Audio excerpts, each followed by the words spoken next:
Hello everyone, this is Kishan Davda from Neurodog, and today we are going to continue our hematology section in which we'll cover platelets and WBC disorders today. So if you haven't watched the first part, go back, watch the RBC part and then come back again. So let's just begin.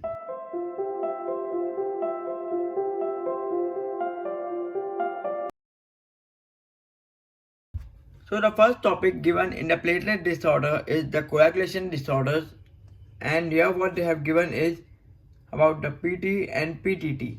Okay, PT and PTT. So we need to know to distinguish what is PT, what is PTT. So before knowing about this, the two things that you need to keep in mind before starting platelet disorders is coagulation cascade, and the next one is activation of platelets.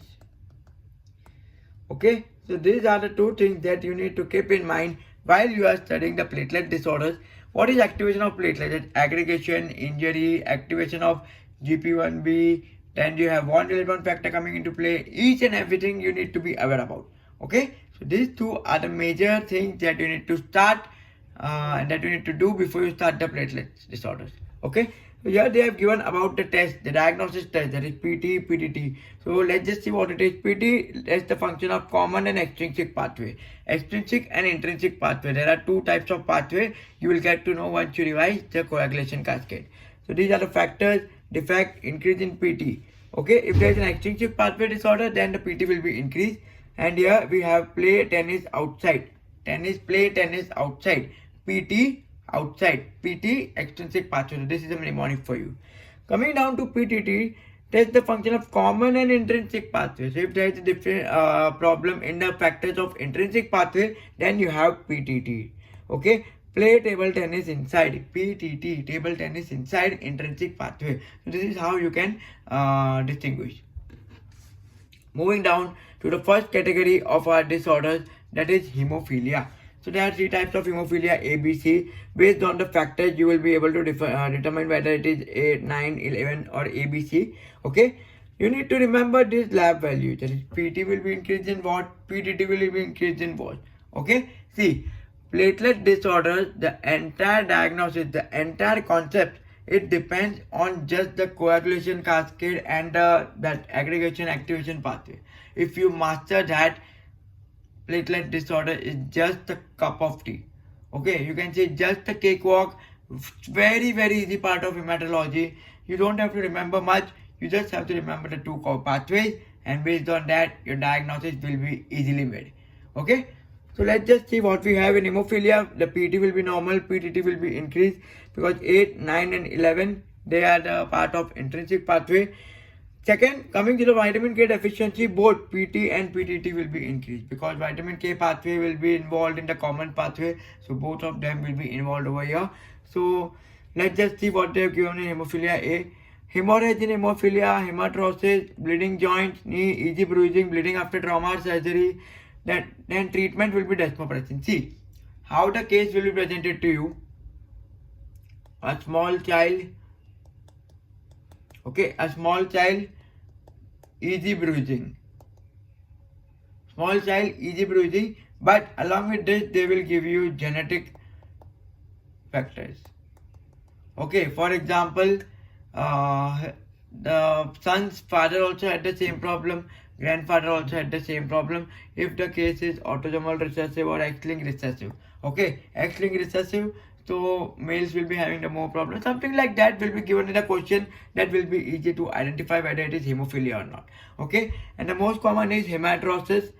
Hematorosis, that is bleeding in the joint. Okay, so these two, bleeding in the joint, gum bleeding. I'll write gum bleeding also.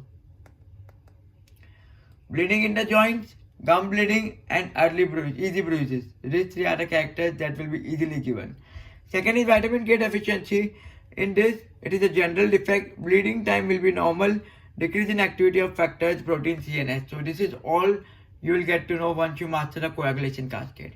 Alright, then moving ahead, we come across the platelet disorders. Okay, so let's just see the common factors. All platelet disorders have increase in bleeding time, mucous membrane bleeding, microhemorrhages. Platelet count is usually low but may be normal in qualitative disorders. See the platelet count. platelet count can be either decreased or can be normal. So platelet count is itself not an important factor for this to diagnose, but along with that you have bleeding time. So let's just see what are the disorders they have given here. Bernard-Solier syndrome, bleeding time increase, platelet normal or decrease. Autosomal recessive is important, and decrease defect in adhesion. So there will be decrease in GP1B, platelet, BWF adhesion. What is all this? Adhesion, aggression, what is all this? This all you will be studying in the activation of platelets. Okay, so that pathway is very important. If you know that pathway, this diagnosis is easy to go. Second, and see, in your lab you will be having big platelets, abnormal ristocetin test and big platelets. Okay. Second is Glasman thrombocythemia, again bleeding time increase, autosomal recessive defect in aggregation. Bernard-Solier is defect in adhesion, Glasman is defect in aggregation. So this is the protein that will be responsible for aggregation and defective platelet formation. There will be no aggregation between the platelets, and as a result the platelet formation will also be decreased. Lab blood smear shows no platelet clumping. Aggregation is not occurring, so platelet clumping की बात ही नहीं बनती है. ठीक है, अगर platelet साथ में नहीं आ रहे तो साथ में क्लॉट भी कैसे बनेगा? Okay, simple. Third is immune thrombocytopenia, that is ITP. Okay, it is popularly known by the short term only ITP. सो इसमें क्या होता है? Platelet count come and bleeding time increase. So what is the problem here? Destruction of platelets in the spleen. Antibodies. It is an autoimmune disease. तो यहाँ पे antibodies आएगी. तो इसमें antibodies से क्या करेगा? Splenic macrophages, phagocytose, platelets. ये जो antibodies डालेगा वो spleen के macrophages जो होते हैं वो platelets को खा जाएंगे. Simple. Okay? Mostly it is idiopathic. मतलब there is no known cause. Mostly idiopathic होती है और secondary to autoimmune disorder that is SLE और viral problem like HIV, HCV. Okay, that's it. Lab में देखते क्या होता है? Increase in megakaryocytes on bone marrow biopsy, decrease in platelet count, treatment glucocorticoids, and ये सब treatment की अभी जरूरत नहीं है. You don't have to focus more on treatment. You should just know the labs and you should know what disease what is occurring. Okay, that's it for platelet disorders. Moving ahead, we have thrombotic microangiopathy. So what is thrombotic microangiopathy? Disorders overlap significantly in symptomatology, may resemble DIC but do not exhibit lab findings of conjunctive coagulopathy. That is this. These all are the factors of DIC that we will be studying next. So thrombotic microangiopathy होता क्या है कि there is a formation of thrombus. Platelets की वजह से thrombus form हो जाएगी and somewhere along with the platelet disorder there will be multiple systemic disorders. Okay, so let's just see the two disorders that is TTP, thrombotic thrombocytopenic purpura, and the next is HUS. TTP HUS को हम साथ में पढ़ते हैं but इसमें कुछ distinguishing features होते हैं वो हम लोग देख लेंगे. It will be easy for you to answer. तो first one is will study TTP. Typically females ये आपका पैथोफिजियो है, बहुत ही इंपॉर्टेंट है. ओके, बहुत इंपॉर्टेंट है. क्या होता है यहाँ पे? इनहिबिशन और डेफिशिएंसी ऑफ ADAMTS13. ADAMTS13 क्या है? Von Willebrand factor metalloprotease. VWF is von Willebrand factor metalloprotease. तो ये क्या करता है? Decrease in degradation of VWF multimers होगा and increase in large VWF multimers. तो ये जो ADAMTS13 है ना, ये प्लेटलेट्स के जो मल्टीमर्स होते हैं ना, VWF के जो मल्टीमर्स होते हैं उसको तोड़ देते हैं. बट अगर ये नहीं हुआ तो VWF के मल्टीमर्स बढ़ जाएंगे ब्लड में. As a result blood thick होता जाएगा, क्लॉट बनता जाएगा, and you know how clot is dangerous to life. Okay, that's it. तो increase in platelet adhesion and aggregation, microthrombi formation, that is what I said. So presentation क्या होगी? यहाँ पे एक ट्रायड याद करनी है. ट्रायड में थ्रोम्बोसाइटोपेनिया होगा, माहा that we studied in RBC disorders, and there will be acute kidney injury है तो क्रिएटिनिन इंक्रीज हो जाएगा. माहा है तो स्किस्टोसाइट्स दिखने लगेंगे एंड थ्रोम्बोसाइटोपेनिया है तो प्लेटलेट्स कम हो जाएगी. This three is the triad. Okay, now differentiating symptoms. HUS से ये डिफरेंशिएट कैसे करेगा? ये जो ट्रायड है वो HUS और TTP दोनों में मिलेगा, बट TTP में एक एक्स्ट्रा चीज होती है, that is triad plus fever plus neurologic symptom. मतलब पेशेंट को फीवर भी होगा एंड न्यूरोलॉजिक सिम्टम्स भी होंगे। HUS में ये नहीं होते, HUS में ये फीचर्स नहीं होते, फीवर एंड न्यूरोलॉजिक सिम्टम्स नहीं होते। Okay, labs normal, PT and PTT will be normal, no problem in PT and PTT। Okay, thrombocytopenia है तो प्लेटलेट तो कम होगी। Okay, that's it for TTP। फटाफट HUS देख लेते हैं। HUS typically children, okay, predominantly caused by Shiga toxin produced in E. coli, okay, which causes profound endothelial dysfunction. Triad plus bloody diarrhea. यहाँ पे triad plus bloody diarrhoea, bloody diarrhoea is not seen in TTP। TTP में क्या दिखता है? Fever and neurologic symptoms. HUS में fever और neurologic symptoms नहीं दिखता, ब्लडी डायरिया दिखता है। ओके, सो ये केस कैसे आएगा आपको? इसमें सिंपल सा केस है। ओके, सिंपल सा केस है ये। अगर फीमेल्स में दिया है and fever plus CNS symptoms और प्लेटलेट कम दे दिया, बोल दिया कि किस्तोसाइट दिख रहे हैं एंड बोल दिया कि CR इंक्रीज हो रहा है, तो सिंपल है TTP हो जाएगा। फीमेल्स का केस है तो TTP हो जाएगा, simple. Epidemic most commonly females में होता है। और अगर डायरिया दिया है so HUS। Okay, now remember one thing, schistocyte जो कि माहा में दिखते हैं, तो आपको माहा के कैरेक्टरिस्टिक्स भी पता होने चाहिए, माहा की लैब वैल्यूज भी पता होनी चाहिए।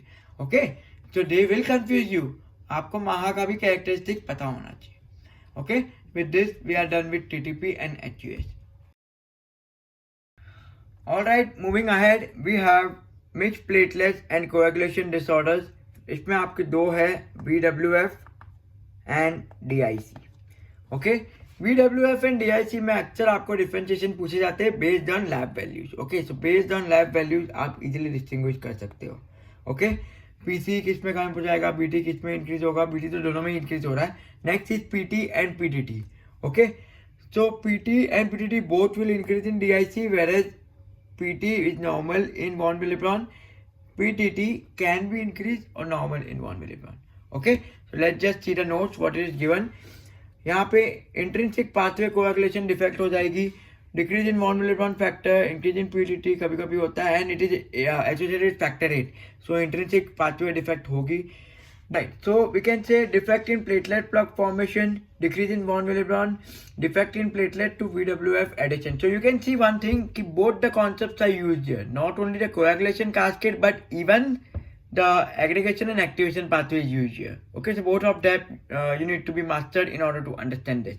Okay, mostly they are autosomal dominant, mild but most common in inherited bleeding disorder, most common. Okay, no platelet aggregation with restocyting cofactor, treatment is desmopressin. Okay, so what else, what you need to remember in VWF is just remember the two pathways, what is happening and the lab values, simple, nothing else. Okay, and remember autosomal dominant, that's it. They will just focus on the mechanism here and the lab values here.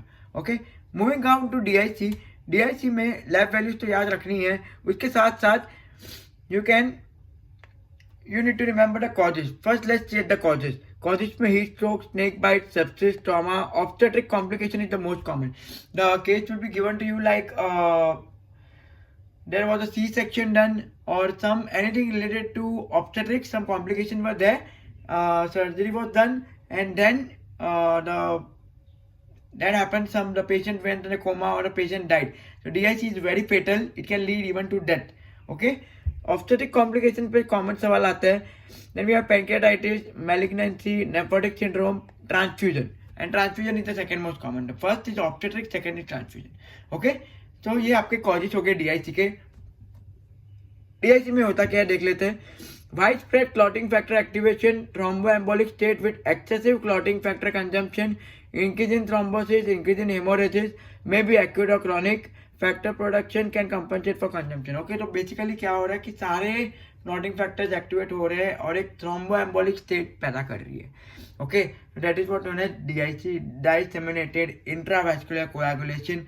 ज़्यादा की ज़्यादा thromboembolic state बन जाएगी तो it's very fatal. Okay, आप कितनी भी दवाई दे दोगे काफ़ी मुश्किल होता है DIC के पेशेंट को सेव करना. DIC is that fatal. Okay, तो distinguishing factor from VWF lab values, simple lab values ही आपको प्लेटलेट्स में कराएगी। I am writing it again, lab values को रटो मत, don't just mug up, don't just mug up. What you need to do? You need to remember the two pathways, that is coagulation cascade and another one is activation of platelets. Just remember these two pathways and believe me, you don't have to study anything for platelet disorder. ये दो चीजें आप अच्छे से कर लो. Okay? Moving down, we have hereditary thrombophilias. Hereditary thrombophilias, these are some minor, like not too high yield, but one or two cases can be like you can expect in the case exam. So let's just discuss it. Antithrombin deficiency. All of these mostly are autosomal dominant in and this result in hypercoagulable state. ठीक है, ये सारी बीमारी autosomal dominant होती है और ये सारी चीजें आपकी बॉडी को एक हाइपर कोएगुलेबल बना देती है. Okay, let's just see antithrombin deficiency has no direct effect on PT PTT but diminishes the increase in PTT following standard heparin dosing. Okay, मतलब क्या हुआ, आपको क्वेश्चन में दिया जाएगा कि पेशेंट को हेपरिन दिया, हेपरिन दे रहे थे ट्रीटमेंट के और इसकी वजह से इंक्रीज इन पीटीटी हो गया. सो अगर हेपरिन की वजह से कोई प्रॉब्लम आ रही है then straight away go for antithrombin deficiency. It is a classic case. This is a classic case for antithrombin deficiency. Okay. Next, can also be acquired renal failure, nephrotic syndrome, antithrombin loss in urine. Okay. So मतलब अगर nephrotic syndrome में क्या होती है, protein loss होती है urine में, so thrombin भी लॉस हो जाएगी. ओके, एंटीथ्रोम्बिन भी लॉस हो जाएगी. तो एंटीथ्रोम्बिन डेफिशिएंसी आपका क्लासिक केस यही रहेगा. क्या रहेगा कि हेपरिन दिया पेशेंट को और उसकी वजह से पीटीटी इंक्रीज हो गई. That's it. Second, factor 5 Leiden, production of mutant factor 5, guanine adenine DNA point mutation, ARG506GRN mutation that is resistant to degradation by activated protein C. Complications will be DVT, cerebral vein thrombosis, recurrent pregnancy loss. Okay, तो आपके इधर classic case क्या होगा, classic case यही कि patient को DVT हो रही है. ओके, या तो recurrent pregnancy loss, recurrent fetal death, ये सब दिया रहेगा. और इसके साथ आपको अगर बोला है कि म्यूटेंट ऑफ फैक्टर 5, तो इसमें से आपको ये लाइन में से तीनों में से कुछ भी आ सकता है. Okay, that is what factor 5 leaded. Next, protein C और H deficiency, that is decrease in ability to inactivate factors 5A and 7A, increase in risk of warfarin induced skin necrosis. अभी ध्यान रखना, प्रोटीन C और H deficiency में classic case आपका आएगा warfarin के बाद कोई दिक्कत आ रही है तो. एंटीथ्रोम्बिन डेफिशिएंसी में it was heparin, protein C और H में warfarin. Okay, your question would be in the mind, what is this protein C and protein H. Protein C और प्रोटीन H है क्या. ठीक है, इसके लिए आपको वही पाथवे देखनी है, कोएगुलेशन कैस्केड देखनी है. They are natural anticoagulants present in the body. अगर प्लेटलेट्स बहुत सारी बढ़ रही है, जो protein C and protein H are responsible to maintain them. Okay, prothrombin G2010 mutation, thread untranslated, ये इतना इंपॉर्टेंट नहीं है, बट ये तीन चीजें बहुत इंपॉर्टेंट है. ये तीन चीजें क्वेश्चन आ सकते हैं. प्रोथ्रोम्बिन G20210 का मैंने क्वेश्चन देखा नहीं है यूएल में भी, सो यू कैन लीव इट, बस एक बार रीड कर लेना. इसके साथ एक और चीज आती है जो यहाँ पे नहीं दिया इन लोग ने 2023 एडिशन में, but in 2020 edition it was given together, that is anti phospholipid syndrome. Anti phospholipid syndrome. Okay, तो एंटी फॉस्फोलिपिड सिंड्रोम हम कभी किसी और के साथ कवर अप कर लेंगे. ये आपका क्लासिक केस वही होगा, रिकरेंट प्रेगनेंसी लॉस वगैरह वगैरह वही सब होगा. Okay, I am writing it again, sorry. Anti phospholipid syndrome, इसमें भी आपका वही होगा, DVT and recurrent pregnancy loss. Okay, so that's it for the platelet disorders. आगे क्या दिया हुआ है यहाँ पे, ब्लड ट्रांसफ्यूजन थेरेपी के बारे में दिया हुआ है. So it is not much important. Okay, इतना भी इम्पोर्टेंट नहीं है, बट FFP और ये जो आप जब भी फार्मा पढ़ोगे ना, सो हेपरिन एंड वारफरिन, का जो आपको एंटीडोज का जो रहता है ना, एंटीडोज की अगर टॉक्सिसिटी ज़्यादा हो गई तो तब क्या देने का, तभी आपको ये प्ले में आएगा, वरना step 1 doesn't focus on this packed RBC platelets or anything like this. Okay, so just give a read, just give a read. क्या पता अभी से वो लोग पूछना शुरू करते, but till now in your world also I think only one question is there regarding this, not too much in detail. So that's it, we finished the platelet disorders. Okay, we finished platelet disorders, and I was supposed to cover WBC also in this video, but due to shortage of time and my health, I have to just end up here at platelets. Don't worry, WBC ये week के and में या तो next week में लेके आऊँगा. I know it's such a hectic schedule is there. I have to go to hospital, daily traveling, and in spite of that, I am making such videos for you. So sorry for this, keeping it longer, and I hope these videos are helpful to you. They are helping you, and yeah. If you like this, if you like the content, please don't forget to subscribe and share and like and comment down if you have any doubt. That's it. Study properly. Take care of your health and good luck. Bye bye.